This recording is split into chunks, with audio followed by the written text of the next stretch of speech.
Fala pessoal, tudo bem? Eu decidi fazer esse vídeo, fiquei insistindo aliás para a equipe aqui para a gente fazer, sobre política. Eu entendo um pouco de política, modéstia à parte, já gastei bastante tempo com isso, e inclusive em contato com agentes políticos de vários partidos ao longo da vida, e eu aprendi que no Brasil a política é muito importante a despeito do que dizem alguns gestores, especialmente no Twitter. A política no Brasil não é neutra. A política num país como o Brasil, que tem dificuldades grandes, inclusive em questão de reformas que são necessárias e estruturantes, é necessário que o político que está no poder naquele momento tenha convicção e apoio político suficientes para conseguir aprovar essas medidas. E mais do que isso, é preciso que o político da vez que está no poder tenha convicção da necessidade dessas mudanças e dessas reformas. A gente tem visto nos últimos dias uma volatilidade muito grande associada a eventos e a ruídos gerados principalmente em Brasília pelo presidente da República e em relação a outros poderes como o STF e o Congresso.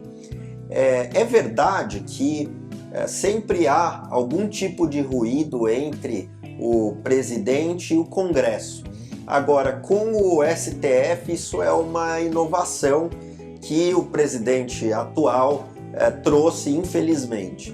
Essa inovação, na verdade, tem trazido aí muito ruído e não é à toa que nos últimos 45 dias, mais ou menos, os ativos brasileiros sofreram consideravelmente em relação a outros ativos no mundo.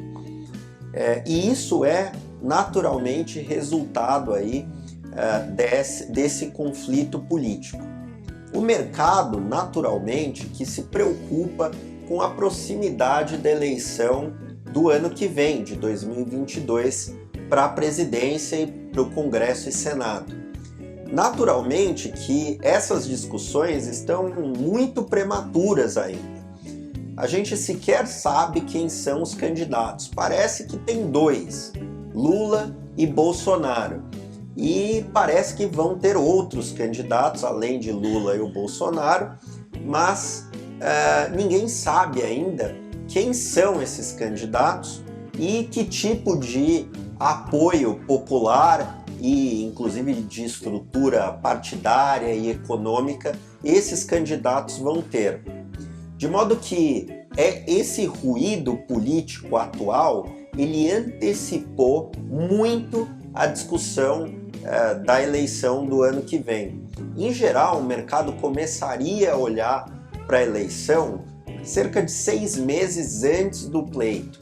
Ou seja, lá para maio de 2022, a gente estaria prestando mais atenção nas pesquisas eleitorais e estaria prestando mais atenção também nos candidatos, na retórica, nas políticas econômicas que os candidatos vão propor.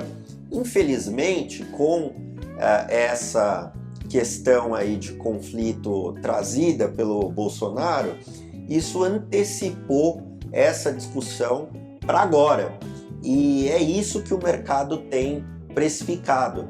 Num país em que o orçamento público está bastante comprometido e que reformas são necessárias, por exemplo, a reforma administrativa, eventualmente uma reforma tributária, que não é essa de imposto de renda aí que estão votando, né? O país precisa de alguém que entenda a necessidade dessas reformas, entenda a necessidade de ter austeridade fiscal e implemente o que é necessário para que isso aconteça e seja aprovado, essa agenda tenha continuidade no Congresso.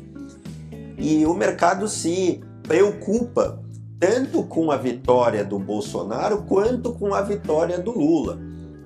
Eu acho que uma terceira via seria, dependendo de quem for, obviamente, né? Se a terceira via for o Boulos, isso provavelmente não é bom para o mercado, mas uma terceira via de um político de centro-direita que entenda as reformas e que entenda a necessidade de austeridade fiscal seria muito melhor para o mercado do que Lula ou Bolsonaro. E, aliás, eu vou dizer aqui algo que dizem que é polêmico, eu não acho nada polêmico. Eu vou votar como a maioria das pessoas vota, mesmo que elas não reconheçam isso, que é votar com o bolso. Eu vou votar no candidato que garanta que meu patrimônio não vai ser dilapidado e que o Brasil vai continuar no caminho das reformas. As pessoas hoje dizem que a chance de um candidato de centro-direita, que não o Bolsonaro, e que não seja o Lula também, que é de esquerda, né, ganhar é muito pequena. Eu acho que as pessoas estão subestimando, né, a maioria silenciosa, que é a maioria que não vai para protesto na rua, que é a maioria que não vai carregar bandeira, não vai se expor, mas não está satisfeita nem com a perspectiva do Lula ganhar, nem com a perspectiva do Bolsonaro ser reeleito. E ainda tem muita coisa para acontecer daqui até a eleição, de modo que é impossível dizer nesse momento quem são os candidatos e qual é o cenário eleitoral de verdade. Todas essas pesquisas que você vê na internet, Datafolha, pesquisa da XP e outras, você vê que, na realidade, 40%, 50% das pessoas não sabem em quem vão votar. E isso, obviamente, vai evoluir. Há poucas semanas de eleição, 30% do eleitorado, tipicamente, não sabe em quem vai votar. Então, isso é naturalmente algo que vai decidir a eleição. Tem muito tempo até lá, muita coisa pode acontecer, né? Vocês vão se lembrar que, por exemplo, tinha o Eduardo Campos numa das eleições, ele morreu em um acidente de avião e isso mudou a eleição. O Bolsonaro estava com cara de que ia devolver toda a liderança que ele tinha, tomou uma facada e isso mudou a eleição. Então, tem muitas oportunidades, e especialmente no Brasil, em que as coisas mudam muito rapidamente, para que a história da eleição, que hoje meio que colocam como dada, na realidade mude. E é por isso que, no momento, todo esse ruído político que está sendo ampliado pela expectativa da eleição do ano que vem é só ruído.